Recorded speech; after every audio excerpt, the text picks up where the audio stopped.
ఒకవైపు సంక్షేమ పథకాలు, అభివృద్ధి, మరొక వైపు గడప గడపకు మన ప్రభుత్వంతో ప్రజా ప్రతినిధుల్ని ప్రజలతో మమేకం చేసిన ముఖ్యమంత్రి వైఎస్ జగన్మోహన్ రెడ్డి మరో జైత్రయాత్రకు సిద్ధమవుతున్నారు.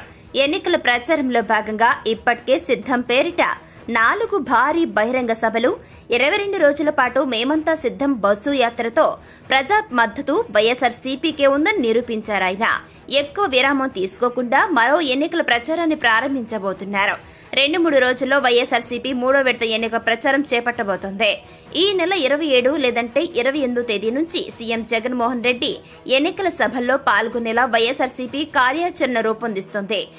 ఎన్నికలకు ఎంతో సమయం లేకపోవడంతో 15 రోజుల్లో 45 నియోజకవర్గాల్లో పర్యటించేలాగా రోడ్ మ్యాప్ కు వైఎస్ఆర్సీపీ ముఖ్య నేతలు తుది మెరుగులు దిద్దుతున్నట్లు సమాచారం. ప్రతిరోజు రాయలసీమ, కోస్తాంధ్ర, ఉత్తరాంధ్రల వారీగా ఒక్కో సభ ఉంటుందని పార్టీ శ్రేణులు చెబుతున్నాయి.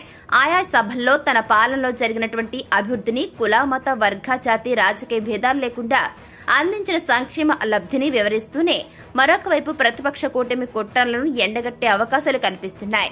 ఈ నేపథ్యంలోనే సీఎం జగన్ వైఎస్ఆర్సీపీ మేనిఫెస్టోను విడుదల చేసే అవకాశం ఉందని తెలుస్తోంది.